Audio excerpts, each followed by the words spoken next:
देखो, last class तक हम लोगों ने इलेक्ट्रिक करंट खत्म कर लिया है।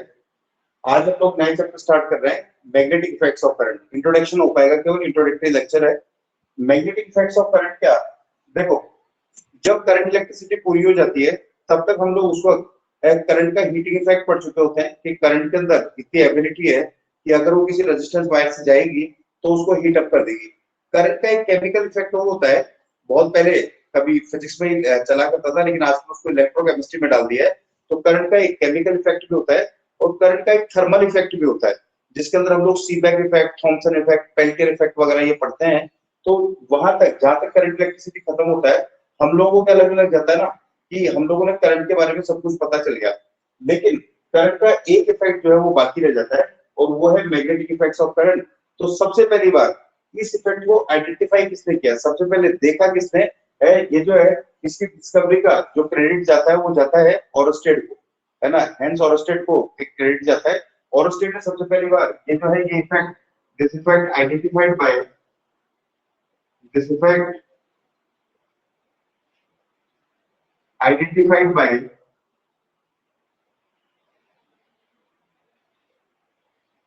ओरस्टेड, साइंटिस्ट का नाम है। ओरस्टेड ने सबसे पहली बार इसको आइडेंटिफाई किया और आइडेंटिफाई करके क्या देखा उसने ये देखा कि अगर हम लोग किसी करंट कैरिंग वायर के पास में अगर हम लोग किसी मैग्नेटिक नीडल को रखें या मैग्नेटिक कंपास को रखें तो वो कंपास अपनी नॉर्मल इक्विलिब्रियम से क्या होती है, डिफ्लेक्ट होती है।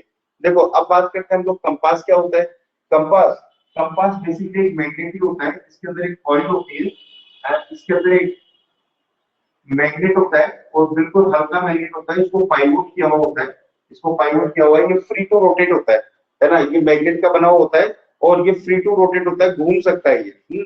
और ये अलग अलग शेप के अंदर आता है। ये जो है अलग अलग शेप के अंदर, छोटा भी आता है, बड़ा भी आता है। और इसके अंदर ये मैग्नेट लगा हुआ होता है। मैग्नेट एरो के शेप में काटा हुआ होता है और इसका ये जो एरो हेड होता है ये तो नॉर्थ को रिप्रेजेंट करता है और ये जो है ये साउथ को रिप्रेजेंट करता है। अगर हम लोग इसको इक्विलिब्रियम पोजीशन में रख दें, अगर हम लोग इस मैग्नेटिक नीडल को इक्विलिब्रियम पोजीशन में रख दें तो हमेशा इसका ये जो एरो हेड होता है, इसका ये जो एरो हेड होता है ये हमेशा नॉर्थ डायरेक्शन में रहता है, ज्योग्राफिकल नॉर्थ की तरफ रहता है। और ये जो एरो का टेल होता है ये हमेशा ज्योग्राफिकल साउथ की तरफ रहता है। मतलब ये हमेशा किधर इंडिकेट करता है, हमेशा इंडिकेट करता है ये नॉर्थ से साउथ। कौन सा नॉर्थ? Geographical north. हमारी जो अर्थ की उत्तर दिशा है, जो नॉर्थ दिशा है, उधर पे रहता है इसका एरो हेड और इसका जो टेल होता है ये हमेशा साउथ डायरेक्शन में रहता है, जो ज्योग्राफिकल साउथ है, जो अर्थ का साउथ है ना। तो ये हमेशा ऐसे रहेगा। लेकिन अगर इसके पास, क्यों? क्योंकि ये भी एक मैग्नेट ही है ना, और इससे ये डायरेक्शन देखने के काम में आता है, मतलब ये मैग्नेट की डायरेक्टिव प्रॉपर्टी है। लेकिन अगर हम लोग यहाँ पर आता हूँ मैं, इसको देखो, ये जैसे मान लो कि ये हमारी डायरेक्शन है अर्थ की। सपोज करो ये ईस्ट है, ये वेस्ट है, ये नॉर्थ है, ये साउथ है, ये नॉर्थ है ना। हालांकि हमेशा हम लोग नॉर्थ ऊपर बनाते हैं, साउथ नीचे बनाते हैं, या वेस्ट इधर बनाते हैं, ईस्ट इधर बनाते हैं, लेकिन मैंने आपको समझाने के लिए थोड़ी सी टेढ़ी बनाई है। अब मान लो कि मैं अगर मैग्नेटिक नीडल रखूंगा तो मैग्नेटिक नीडल जब तक इसके पास में और कोई मैग्नेट नहीं होगा ये हमेशा ऐसे डायरेक्ट करेगा, है ना। इसका ये जो एरो है ये तो नॉर्थ डायरेक्शन में रहेगा, मान लेते हैं इस साइड में नॉर्थ है और इस साइड में साउथ है, और ये टेल जो है ये हमेशा किधर रहेगी, साउथ डायरेक्शन में रहेगी। ऐसा क्यों रहता है? ये अर्थ का भी अपना एक मैग्नेटिक फील्ड होता है, उस मैग्नेटिक फील्ड के इफेक्ट में ये ऐसे रहता है ना। अब अगर मान लो मैं इसके पास में कोई दूसरा मैग्नेट लेके आऊं, क्योंकि ये खुद भी मैग्नेट ही है, और अगर मैं मान लो इसके पास में कोई दूसरा मैग्नेट लेके आता हूँ, ये मैं मैग्नेट लेके आया यहाँ पर, ये मैग्नेट लेके आया और ये मैग्नेट का जो है ये नॉर्थ पोल है और ये साउथ पोल है, ये भी एक मैग्नेट ही है, ये इसका नॉर्थ पोल है, ये साउथ पोल है और ये फ्री टू रोटेट है। मैं इसको हाथ से पकड़ के लेके आया। अब क्या होगा, क्योंकि ये नॉर्थ है तो ये नॉर्थ इस नॉर्थ से क्या होगा, रिपेल होगा, और रिपेल होके ये अपनी इस पोजीशन को छोड़ देगा और ये इस साइड के अंदर भाग जाएगा। ये नॉर्थ से रिपेल हुआ और हो सकता है कि ये जो है ये ऐसे हो जाए, इस तरह से आ जाए, ये ऐसे घूम के ऐसे आ जाएगा, ये वाला पॉइंट ऐसे घूम के ऐसे आ जाएगा, क्योंकि फ्री टू रोटेट का ही कारण, क्योंकि नॉर्थ नॉर्थ से रिपेल होता है तो ये नॉर्थ आ गया इधर और ये जो है साउथ आ गया इधर, क्योंकि साउथ नॉर्थ से अट्रैक्ट होगा तो ये घूम जाएगा। मतलब अपनी ओरिजिनल इक्विलिब्रियम पोजीशन को छोड़ के ये क्या कर जाएगा, ये डिफ्लेक्शन शो करेगा। अच्छा, अगर मैं मान लो इस साइड में साउथ ले आता, तो इस साइड में मैं साउथ ले आता और इस साइड में नॉर्थ ले आता, तो फिर ये ऐसे नहीं घूमता।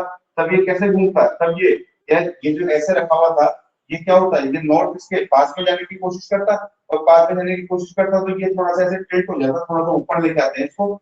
जैसे मान लो मैं यहाँ ले आता, ये मैग्नेट को ले आता मैं यहाँ पर, ये नॉर्थ, ये साउथ, और ये जो है ये नॉर्थ, ऐसे ले आता तो ये ऐसे घूम जाता और ऐसे घूम के ऐसे हो जाता है, क्योंकि ये नॉर्थ साउथ से अट्रैक्ट होता और इसका साउथ जो है ये तो इधर आ जाता घूम के, और ये इधर आ जाता, इस तरह से घूम जाता है ये। तो ये इसका मतलब ये हुआ कि अगर हम लोग मैग्नेटिक नीडल को नॉर्मल पोजीशन में रखें, जब तक उसके आसपास कोई मैग्नेट नहीं हो, तब तो उसका एरो हेड जो है वो तो रहता है नॉर्थ साइड में, और एरो का जो टेल है वो रहता है हमेशा साउथ साइड में, ऐसा होता है।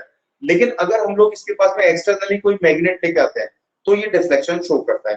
तो इसी कॉन्सेप्ट को ध्यान में रखते हुए ओरस्टेड ने एक एक्सपेरिमेंट किया और उसने अपने ऑब्जर्वेशन लेके लोगों को बताए। ठीक है ना, तो देखो अपन देख रहे हैं ओरस्टेड का एक्सपेरिमेंट, कैसे ये पता चला कि करंट के अंदर भी मैग्नेटिक इफेक्ट होते हैं। तो सबसे पहले हम लोग देख रहे हैं, हालांकि कुछ काम का नहीं है, हिस्ट्री से रिलेटेड है ना, लेकिन ये पढ़ेंगे हम लोग तो थोड़ा सा अपने को समझ में आएगी चीजें ज्यादा बेटर।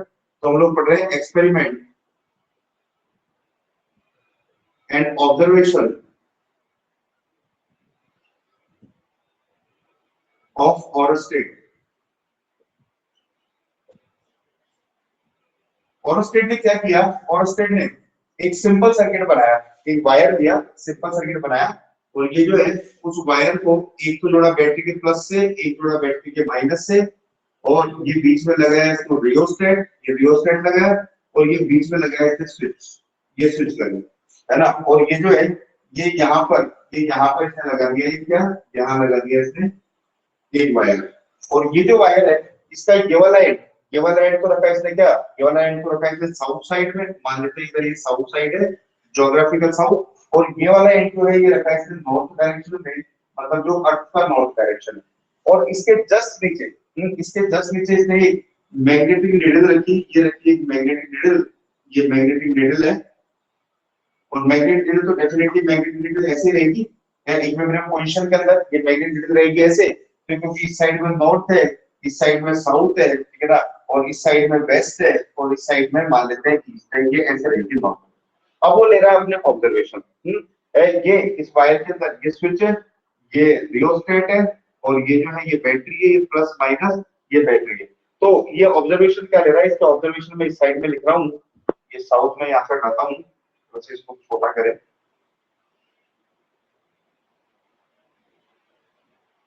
देखो ये ऑब्जर्वेशन क्या ले रहा है, हमने अपने ऑब्जर्वेशन ले रहा है, observations,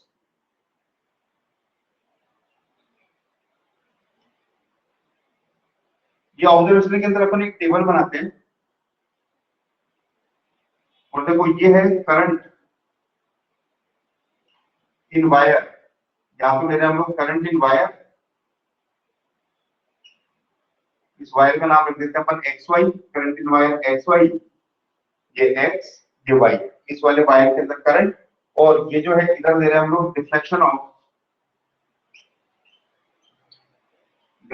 in magnetic needle, deflection in magnetic needle. देखो सबसे पहला ऑब्जर्वेशन देखो, अगर इस वायर के अंदर कोई करंट नहीं होता है, अगर इस वायर में कोई करंट नहीं होता तो इसमें कोई डिफ्लेक्शन नहीं आता, है ना, ये कहीं भी रोटेट नहीं करती, अपने नॉर्मल पोजीशन में रहती है। तो अगर नो करंट, अगर वायर के अंदर कोई करंट नहीं है, अगर वायर में कोई करंट नहीं है तो इसके अंदर कोई डिफ्लेक्शन नहीं आएगा, इसके अंदर नो डिफ्लेक्शन अपनी नॉर्मल पोजीशन में रहेगी, हमेशा साउथ टू नॉर्थ क्या करेगी, इंडिकेट करेगी, ऐसे ही रहेगी। अब अगर इसके अंदर हम लोग करंट को क्या करते हैं, करंट चलती है साउथ से नॉर्थ, करंट जैसे मैं इसको ऑन करूंगा तो करंट निकलेगी यहाँ से, और यहाँ से करंट निकल के ये करंट ऐसे जाएगी, और ये करंट ऐसे घूमते हुए इस तरह से जाएगी ऐसे। अब ये करंट ऐसे घूमेगी और ऐसे घूमेगी, तो ये करंट ऐसे चली, करंट किधर से किधर जा रही है, साउथ से नॉर्थ, तो करंट जा रही है साउथ टू नॉर्थ। तो हम लोग क्या देखते हैं कि ये जो मैग्नेटिक नीडल है वेस्ट साइड के अंदर डिफ्लेक्ट हो जाएगी, इसका डिफ्लेक्शन टुवर्ड्स हो जाएगा वेस्ट साइड में, और ये वेस्ट साइड में ऐसे घूम जाएगी, ऐसे घूम गई है, तो इसका डिफ्लेक्शन आएगा नॉर्थ साइड में, ऐसे घूम गई, तो डिफ्लेक्शन आएगा इसका डिफ्लेक्शन टुवर्ड्स वेस्ट। यानी अगर करंट करंट वायर के अंदर साउथ से नॉर्थ जाएगी तो डिफ्लेक्शन किधर आएगा, डिफ्लेक्शन वेस्ट साइड में आएगा, वेस्ट साइड में वो डिफ्लेक्ट हो जाएगी। इसको आप लोग कैसे याद कर सकते हो, एक वर्ड से याद कर सकते हो, और ये वर्ड याद रखो आप लोग स्नो, ये वर्ड याद रखो स्नो, कि अगर डिफ्लेक्शन साउथ से नॉर्थ रहेगा, अगर करंट साउथ से नॉर्थ रहेगी तो डिफ्लेक्शन किधर आएगा, वेस्ट में आएगा, तो ये स्नो वर्ड से याद कर सकते हैं। और तो कनेक्ट कर देते हैं वर्ड बनाने के लिए दिया हुआ है, ओ का कोई रोल नहीं है, आप ऐसे याद रखो, करंट साउथ से नॉर्थ तो डिफ्लेक्शन वेस्ट के अंदर। अच्छा, अगर मान लो मैं इस बैटरी को उल्टा कर दूं, प्लस इधर लगा दूं, माइनस इधर लगा दूं, तो फिर करंट इधर से इधर आएगी, नॉर्थ से साउथ। तो अगर करंट आती है नॉर्थ से साउथ, करंट आती है नॉर्थ से साउथ, तो फिर ये इधर डिफ्लेक्ट ना होके ये इस साइड में डिफ्लेक्ट हो जाएगी, फिर ये ऐसे डिफ्लेक्ट हो जाएगी, ये ऐसे आ जाएगी कॉइल, ठीक है ना, ये ऐसे आ जाएगी और ये इस साइड में डिफ्लेक्ट हो जाएगी। तो डिफ्लेक्शन किधर होगा, डिफ्लेक्शन होगा टुवर्ड्स ईस्ट, डिफ्लेक्शन होगा टुवर्ड्स ईस्ट। तो तुम इसको याद रख लो, स्लो को, है ना, उसका उल्टा कर देना। और अगर हम लोग करंट बढ़ाते हैं, अगर हम लोग करंट बढ़ाते हैं तो डिफ्लेक्शन भी बढ़ता है, और करंट हम लोग कम कर देते हैं तो रिफ्लेक्शन भी कम होता है, और अगर करंट नहीं होती है तो रिफ्लेक्शन भी नहीं होता है। तो ये उसने एक्सपेरिमेंट किया। एक्सपेरिमेंट करके उसको क्या लगा, यार अभी अभी मैंने समझाया था आप लोगों को कि ये कब डिफ्लेक्ट होती है, जब इसके पास में हम कोई मैग्नेट लेके मैग्नेट लेके नहीं है, हम लोग मैग्नेट लेके नहीं है, तो मैग्नेट लेके क्यों डिफ्लेक्ट हो रही है, इसका मतलब मैग्नेटिक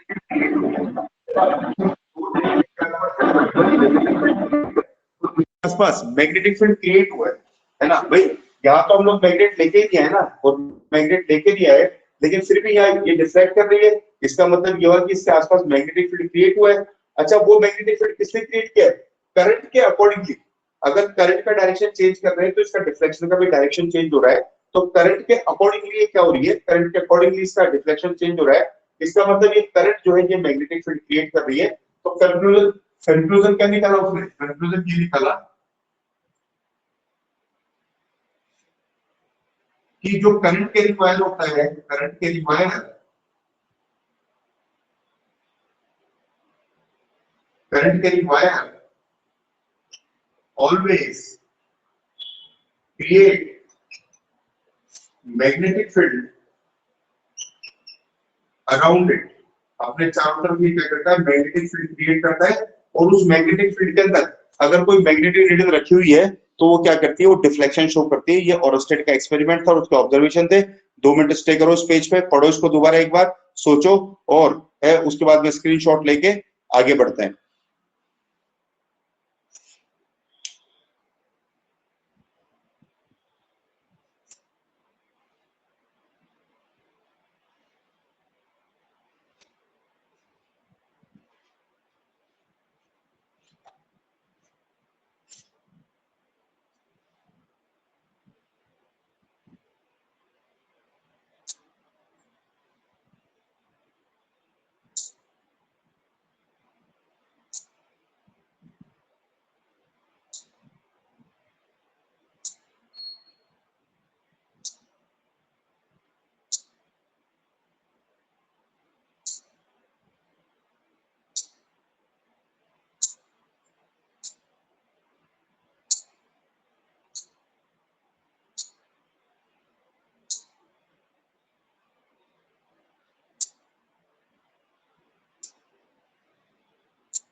हो गया बच्चों, डन है, स्क्रीनशॉट ले लो।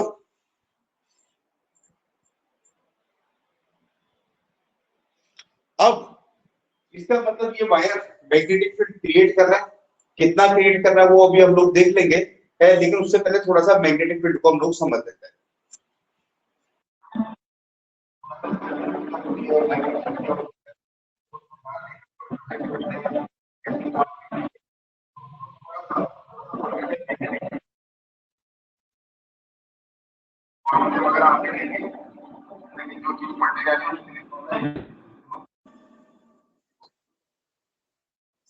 नहीं आ रही है।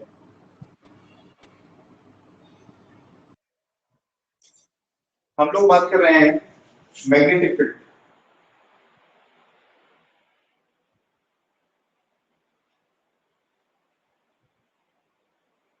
तो मैग्नेटिक फील्ड क्या है, it is a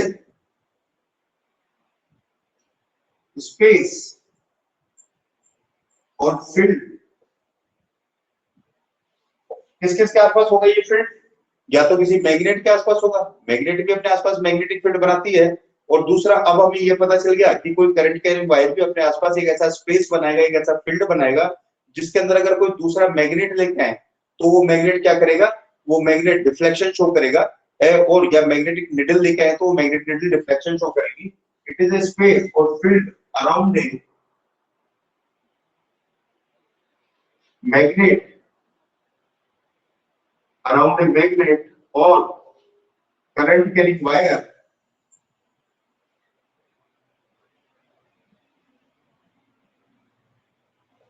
around the current carrying wire क्या है ये स्पेस है या फील्ड है अराउंड द मैग्नेट या तो मैग्नेट के चारों तरफ या करंट कैरिंग वायर के चारों तरफ इन विच magnetic needle shows deflection magnetic needle क्या करती है डिफ्लेक्शन शो करती है इसको हम लोग क्या कहते हैं मैग्नेटिक फील्ड कहते हैं नंबर दूसरे पॉइंट की बात करें इसका सिंबल क्या होता है इसका सिंबल होता है बी कैपिटल बी से इसको हम लोग शो करते हैं नंबर दूसरी बात कैसी क्वांटिटी है क्वांटिटी होती है स्केलर सॉरी वेक्टर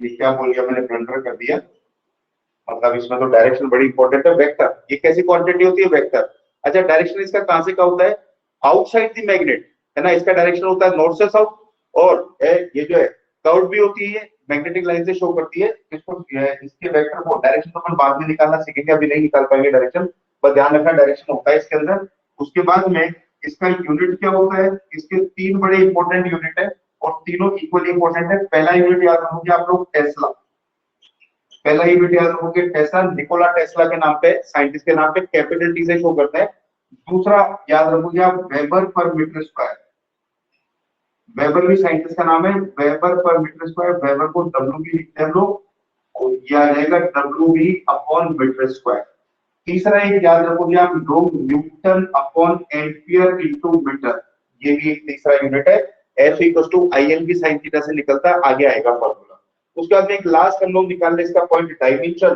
तो देखो डायमेंशन क्या हो जाएगी इसकी डायमेंशन हो जाएगी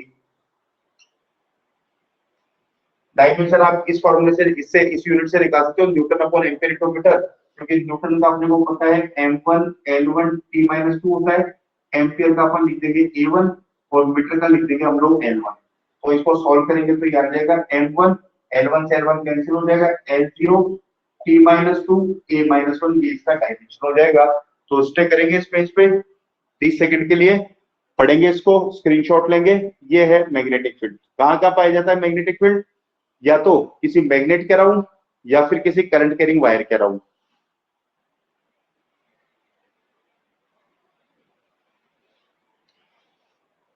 और मैं वीडियो अपलोड किए जा रहा हूं चैनल पे तो आप लोग वहां से रिपीटिशन में रखें जब जब टाइम मिले वीडियो देखते रहें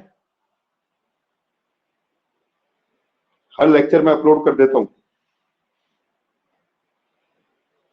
आज आपको ये class 12 magnetic effects of current part 1 के नाम से मिल जाएगा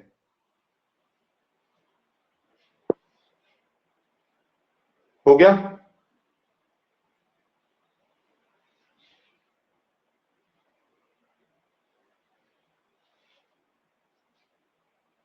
अब ऑरस्टेड ने अपने को ये बता दिया कि हर वायर जिसके अंदर से भी करंट फ्लो कर रही है वो अपने आसपास मैग्नेटिक फील्ड क्रिएट करता है अब कितना करता है ये है बात कितना मैग्नेटिक फील्ड क्रिएट करेगा ये अपने को पता करना है तो ये बताएगा अपने को बायो सावर्ट लॉ ठीक है ना इंपॉर्टेंट है ध्यान से देखना तो नेक्स्ट पढ़ रहे हैं हम लोग ये जैसे हर चैप्टर का अपना एक बेस लॉ होता है जैसे अगर हम लोग इलेक्ट्रोस्टैट की बात करें तो बेस लॉ था वहां कूलम्स लॉ वो चैप्टर कूलम्स लॉ के चारों तरफ रोटेट किया था पिछला चैप्टर हम लोग देखें तो वहां पे बेस लॉ था ओम्स लॉ इलेक्ट्रिक करंट के अंदर वो सारा चैप्टर उसके आसपास रिवॉल्व किया था उसके चारों तरफ रिवॉल्व किया था किसके ओम्स लॉ के अब इसके अंदर है बायो सावर्ट लॉ तो नेक्स्ट टॉपिक है हमारा बायो सावर्ट लॉ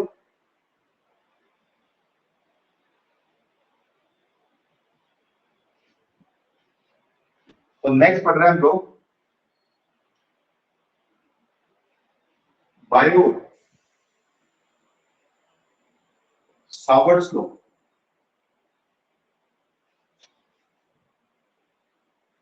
ये टी साइलेंट रहता है इसमें बायो बोलते हैं बायो बोल दो आप कोई रोकने वाला तो है नहीं ठीक है ना लेकिन बायो सावर्ट लॉ बोलते हैं ये टी वाला ये वाला टी साइलेंट रहता है देखो ये क्या कहते हैं कि यार ऑरस्टेड ने केवल ये बताया कि करंट कैरिंग वायर के आसपास मैग्नेटिक फील्ड होता है कितना होता है ये नहीं बताया है ना कितना होता है ये नहीं बताया वो इन्होंने कैलकुलेट किया एक्सपेरिमेंटल लॉ है एक्सपेरिमेंटल लॉ क्या होता है जैसे कोई प्रूफ नहीं होता साइंटिस्ट एक्सपेरिमेंट करके बार बार डाटा चेंज कर करके एक लॉ बनाता है कि अब मुझे ऐसे रिजल्ट मिल रहे हैं, और अपने रिजल्ट जो है वो लोगों को बताता है, किताबों में छपवाता है, साइंटिफिक काउंसिल से अप्रूव कराता है, उनके सामने एक्सपेरिमेंट करके दिखाता है, और वो जो लॉ बनता है उसको हम लोग बोलते हैं एक्सपेरिमेंटल लॉ। तो एक्सपेरिमेंटल लॉ है, जैसे मान लो ये एक वायर, ये एक वायर है, ये वायर है current carrying wire, current carrying wire, ये एक वायर है करंट कैरिंग वायर, इसमें से ये करंट जाएगी आई, ये करंट जाएगी इसके अंदर से, है ना। और अपने को क्या करना है, अपने को यहाँ पे इस जगह ये एक पॉइंट है, ये एक पॉइंट दिया मैंने पॉइंट पी, यहाँ पर मुझे मैग्नेटिक फील्ड पता करना है कि मैग्नेटिक फील्ड कितना होगा। तो ये जो है ये मुझे पता करना है, टारगेट क्या है, टारगेट है to find magnetic field. Magnetic field क्या है, मैग्नेटिक फील्ड है B at point B at point P due to current carrying wire. इस पॉइंट पर हमें क्या निकालना, हमें मैग्नेटिक फील्ड निकालना है। तो इसके लिए क्या किया, इसके लिए इसके अंदर करंट को जाने दो, यहाँ पर बायो सावर्ट लॉ वो बता रहे हैं, मैं नहीं बता रहा, मैं तो पढ़ा है, मैं तुम्हें बता रहा हूँ एक्चुअल में ये बायो सावर्ट लॉ बता रहे हैं। क्या कह रहे हैं बायो सावर्ट लॉ, है ना, वो कह रहे हैं कि यार इस पूरे वायर का एक साथ नहीं निकाल पाओगे तुम, तो तुम एक काम करो, इसके ऊपर एक छोटा सा फ्रेगमेंट ले लो, छोटा सा टुकड़ा ले लो, एक छोटा सा हिस्सा ले लो, जिसको हम लोग बोलेंगे एलिमेंट। एलिमेंट का मतलब छोटा सा हिस्सा। तो मैंने यहाँ पर एक छोटा सा एलिमेंट दिया, ये दिया यहाँ पे, जिसको मैं डार्क करके दिखा रहा हूँ, ये जो मैं डार्क करके दिखा रहा हूँ ये एलिमेंट, इस एलिमेंट की वजह से मैं पहले निकालूंगा और उसके बाद इंटीग्रेशन से टोटल निकालूंगा। अब इस एलिमेंट की लेंथ है सपोज करो डीएल, इस एलिमेंट की लेंथ जो है वो कितनी है, डीएल, है ना। डीएल क्या है, लेंथ ऑफ एलिमेंट, डीएल है लेंथ ऑफ एलिमेंट। एलिमेंट का मतलब छोटा सा हिस्सा। अब वो कह रहे हैं कि तुम इस एलिमेंट में खड़े हो जाओ और तुम ये देखो कि कहाँ निकालना है, तो तुम यहाँ खड़े होकर देखोगे, तुम कहोगे यार वहां निकालना है ना। तो इसकी पोजीशन वेक्टर दो, यहाँ से तो इसका पोजीशन वेक्टर की जगह मुझे कहाँ निकालना है, मुझे निकालना है यहाँ। तो ये पोजीशन वेक्टर हो गया, वेक्टर आर, है ना। वेक्टर आर क्या है, वेक्टर आर है position vector of the point, और ये यहाँ से लेके यहाँ तक का डिस्टेंस कितना है, मैग्नीट्यूड आर है। तो वेक्टर आर क्या है, वेक्टर आर है position vector of point P, जहां पे हम लोगों को हमें मैग्नेटिक फील्ड निकालना है ना। अब अकेले इस एलिमेंट की औकात नहीं है कि वो वहां पर मैग्नेटिक फील्ड बना पाए, इसमें से करंट जाना जरूरी है। तो इसमें से करंट पास होने दो, फिर जब इसमें से करंट पास हो जाए तो करंट की डायरेक्शन में इसको एक वेक्टर क्वांटिटी मान लो और इसको बोलो आइडियल वेक्टर, इसको बोलो आइडियल वेक्टर। ये जो वेक्टर डार्क कलर का एक काला दिख रहा है ऊपर एरो, तो इसको बोलो आप करंट एलिमेंट। तो आइडियल वेक्टर क्या हो गया, आइडियल वेक्टर हो गया करंट एलिमेंट। ये है करंट एलिमेंट, ये करंट एलिमेंट है। और इस करंट एलिमेंट का डायरेक्शन तो ऐसे, वेक्टर आर का डायरेक्शन ऐसे है, इस एंगल को बोल दो आप थीटा, इस एंगल का नाम रख दो थीटा। तो थीटा किस किसके बीच में एंगल हो गया, थीटा एंगल हो गया बिटवीन आइडियल वेक्टर यानी करंट एलिमेंट और पोजीशन वेक्टर के बीच में। तो थीटा क्या है, थीटा है एंगल बिटवीन, BW का मतलब बिटवीन है, angle between ideal vector and vector R, इसके बीच में क्या है, इसके बीच में ये एंगल जो है ये थीटा है। अब ये बोलते हैं कि मान लेते हैं कि करंट एलिमेंट यहाँ पर मैग्नेटिक फील्ड बनाता है डीबी, ये मैग्नेटिक फील्ड बनाता है डीबी। तो ये DB let ideal vector create small magnetic field. DB से बोला है कि कोई छोटा एलिमेंट है तो छोटा मैग्नेटिक फील्ड बनेगा, small magnetic field dB, small magnetic field dB बनाता है। तो बायो सावर्ट क्या कहते हैं कि यार डीबी किन किन चीजों पर डिपेंड करता है। हमने एक्सपेरिमेंट किया और एक्सपेरिमेंट करके हम लोग इस नतीजे पर पहुंचे हैं कि ये डीएल किस चीज पर डिपेंड करता है, dB depend on,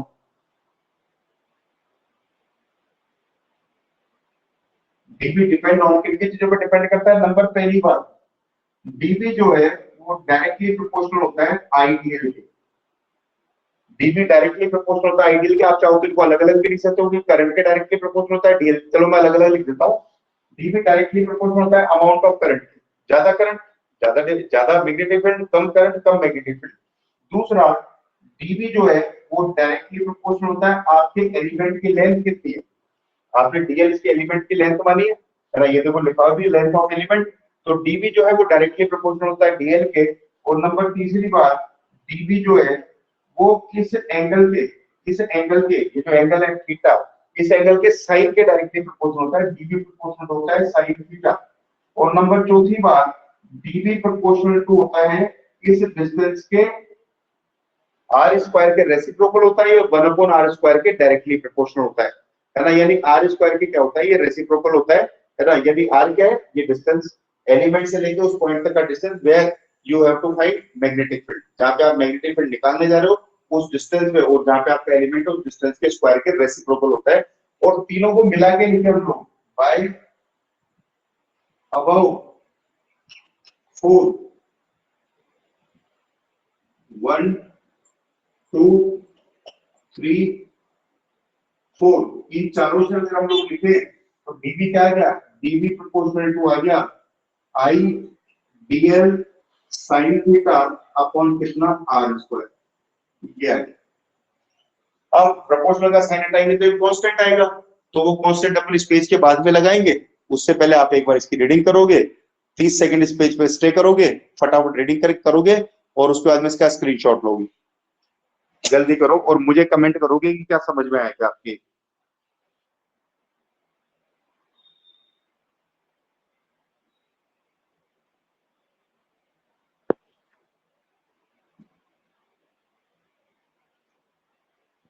Excuse me, sir.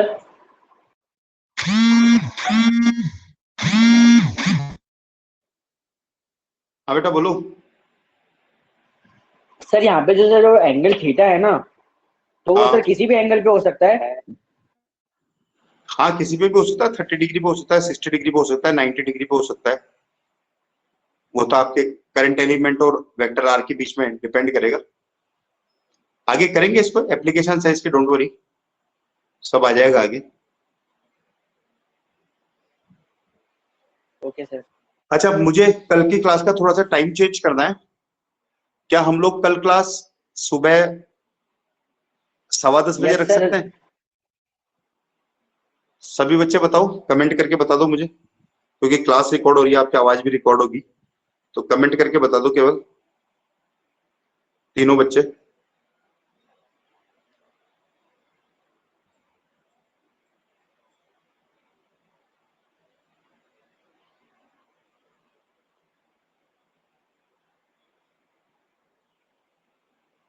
Kartik,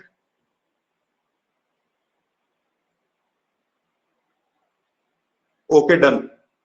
आपकी क्लास कल सुबह 10:15 बजे रहेगी। फरीद को भी आप मैसेज कर दीजिएगा अगर वो ले पाए तो क्लास। तो चलो आगे बढ़ते हैं।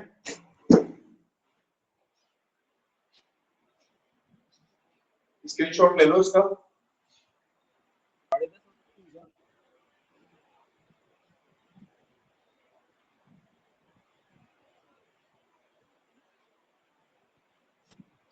तो देखो आगे बढ़े, इस साइड वाला बता रहा हूँ केवल, उधर का तो पढ़ा रहे थे कि वो तो फार्मूला है वहां पर।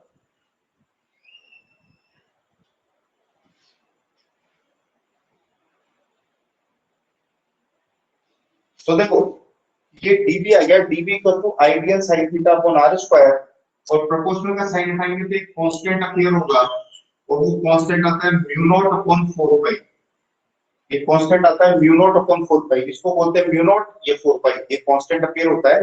और ये आ जाएगा आइडियल sin थीटा अपॉन कितना r², ये फॉर्मूला है।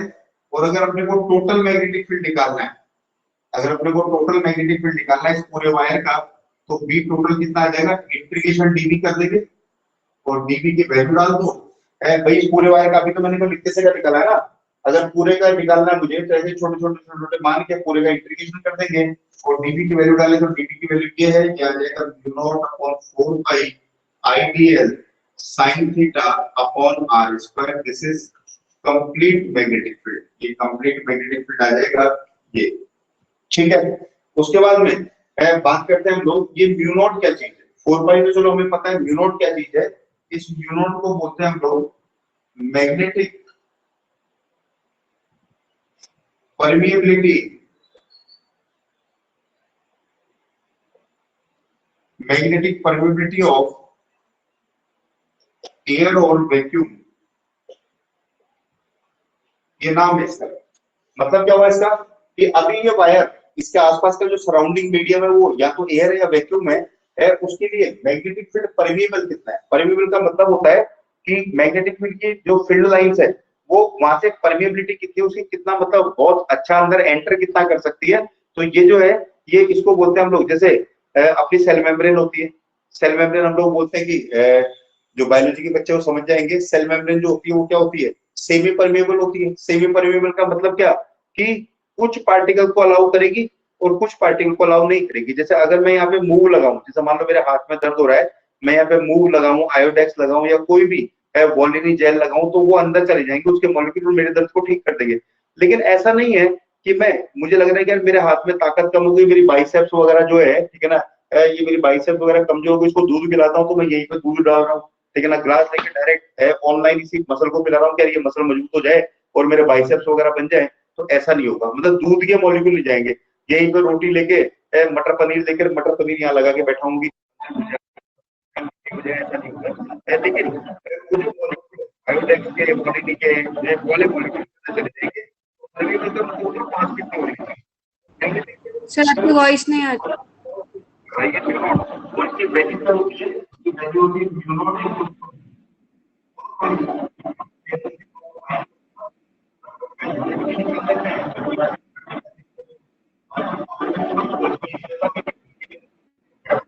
तो यूनिट मैं बाद में लिखूंगा, यूनिट अपन बाद में लिखेंगे, पहले अपन यूनिट निकाल लेते हैं इसकी।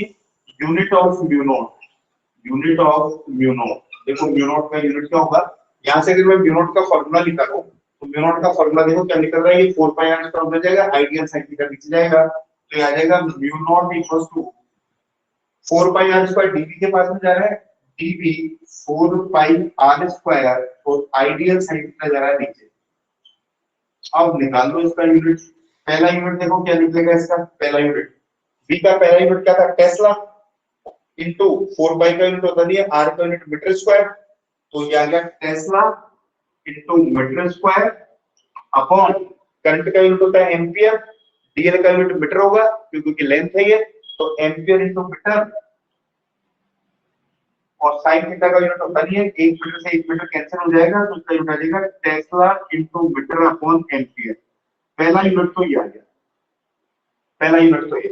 दूसरा यूनिट देखो, दूसरा यूनिट डीपी का दूसरा यूनिट होता है वेबर पर मीटर स्क्वायर, तो वेबर पर मीटर स्क्वायर, ऊपर आर स्क्वायर का होगा मीटर स्क्वायर, नीचे एम्पियर का आई का एम्पियर और 1 मीटर होगा, है ना। ये मीटर स्क्वायर से मीटर स्क्वायर कैंसिल हो जाएगा, तो दूसरा यूनिट आ गया इसका weber upon ampere into metre.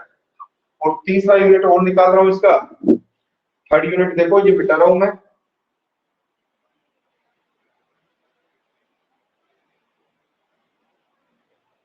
Third unit देखो सी, भाई बी के 3 है तो इसके भी तो 3 बनेंगे। बी का थर्ड यूनिट था newton upon ampere into metre, तो ये रहा फार्मूला, यहां लिखो newton upon ampere into metre, newton upon ampere into metre, एक ऊपर मीटर स्क्वायर है आर स्क्वायर का, तो मीटर स्क्वायर और नीचे 1 एम्पियर इनटू मीटर हो गए, ये मीटर स्क्वायर से ये मीटर कैंसिल हो गए, और ये आ गया न्यूटन अपॉन एम्पियर स्क्वायर। ये अबाउट म्यू नॉट बातचीत हो गई, ये हम लोगों ने निकाली यूनिट ऑफ म्यू नॉट।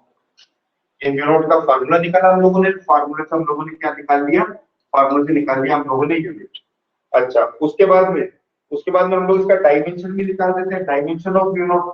ये तो म्यू नॉट का नाम, ये म्यू नॉट की वैल्यू, और इसके साथ में इसका यूनिट लिख देता हूं मैं, tesla into metre upon ampere. इसका डायमेंशन इससे बहुत बढ़िया निकलेगा न्यूटन अपॉन एम्पियर स्क्वायर से, तो dimension of mu naught, dimension of mu naught खूब सारा हो गया ये आज, newton upon metre ampere square, तो न्यूटन का लिख दो, न्यूटन का कितना हो जाएगा m1 L1 T-2 और एम्पियर स्क्वायर का A2, तो ये आ जाएगा m1 L1 T-2 A-, ये इसका डायमेंशन हो जाएगा। तो ये हो गया डायमेंशन ऑफ म्यू नॉट। तो देखो इसको, ये मैग्नेटिक फील्ड आ गया, कितना मैग्नेटिक फील्ड होगा,